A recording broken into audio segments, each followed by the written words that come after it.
Bismillahirrahmanirrahim. Peranan akhlak dalam menyempurnakan ilmu tasawuf. Baiklah, dari sudut pengenalan, tasawuf bertujuan menyucikan jiwa dan memperelokkan akhlak, kerana akhlak mulia adalah asas perjalanan seorang salih. Imam Al-Ghazali dalam Ihya Ulumuddin menegaskan tasawuf tidak sempurna tanpa tazkiyatun nafs, yang membersihkan sifat mazmumah dan menghiasi diri dengan ikhlas, sabar dan juga tawaduk. Seterusnya, Imam Al-Qushayri melalui Ar-Risalah pula menekankan bahawa tasawuf sia-sia tanpa adab zahir dan juga batin. Seterusnya, pengertian akhlak dan tasawuf. Pengertian akhlak menurut Ibn Ghazali dalam kitabnya Ihya Ulumuddin, akhlak adalah suatu sifat yang tertanam dalam jiwa yang mendorong seseorang untuk berbuat sesuatu tanpa memerlukan pemikiran atau pertimbangan. Manakala pengertian tasawuf pula, menurut Ibn Ghazali, tasawuf adalah jalan untuk membersihkan hati dan jiwa dari sifat-sifat tercela seperti kesombongan dan ketamakan. Menurut Ibn Arabi pula, dalam kitabnya Al-Futuhat Al-Makkiyah, tasawuf adalah proses untuk mendekatkan diri dengan Allah Subhanahu Wa Taala melalui penyucian jiwa dan pemahaman rahsia-rahsianya yang tidak dapat dijangkau oleh akal manusia. Maka sebagai seorang pelajar, kita kenalah sentiasa memikirkan apakah peranan kita sebagai orang yang mempelajari akhlak untuk menerapkan akhlak ini dalam bidang tasawuf. Maka antara peranan kita sebagai pelajar adalah daripada segi aspek sosial, daripada segi aplikasi kita dalam kehidupan seharian. Maka dua perkara ini kita dapat contohkan dengan memberi salam ataupun memberi senyuman kepada sesiapa saja yang kita bertemu. Antara peranan lain yang kita dapat lakukan sebagai seorang pelajar adalah dengan meningkatkan amalan kita kepada Allah Subhanahu Wa Taala, yakni kita menjaga hubungan kita dengan manusia ataupun dengan Allah. Maka dengan menjaga hubungan ataupun kita panggil sebagai hablum minallah wa hablum minan nas, maka perkara ini tidak dapat juga menjaga hati kita daripada sebarang penyakit hati. Saya akan menceritakan tentang beberapa pandangan ulama. Yang pertama ialah An-Nadwi. Jadi bagi An-Nadwi, fokus utama ialah penyucian jiwa, akhlak dan ihsan. Beliau mengkritik semua amalan sufi yang menyimpang daripada syariat tetapi tidak menolak tasawuf secara keseluruhan. Beliau menyeru untuk mencontohi tasawuf Nabi Muhammad yang menyeimbangkan ibadah, akhlak dan arwah dan realiti masyarakat. Yang kedua ialah Yusuf Al-Qaradawi, seorang ulama fiqah pada masa kini. Jadi beliau berpendapat bahawa masalah umat berlaku apabila fiqah dan tasawuf dipisahkan.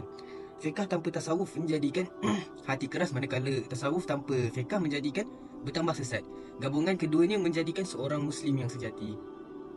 Baik, antara impak positif yang kita dapat lihat dekat sini ialah di mana akhlak itu sendiri yang menyempurnakan ilmu tasawuf. Kerana ilmu tasawuf ialah ilmu yang menitik beratkan perihal akhlak, perihal adab, perihal hati. Dan akhlak ni juga dia membantu kita untuk menghindari sifat-sifat mazmumah. Kerana dalam ilmu tasawuf dia mengajarkan kita untuk berakhlak dengan akhlakul karimah, iaitu akhlak-akhlak yang mulia. Dan selain daripada itu, ia membantu juga untuk merawat kita daripada penyakit-penyakit hati.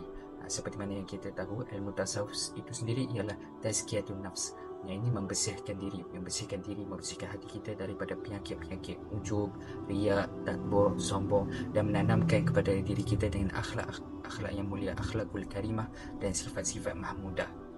Seterusnya, beralih kepada impak negatif. Hari ini saya nak terangkan tentang bahayanya tasawuf tanpa akhlak. Terdapat 3 poin. Poin yang pertama adalah terputus hubungan dengan syariat. Ini boleh membawa kepada penyelewengan akidah.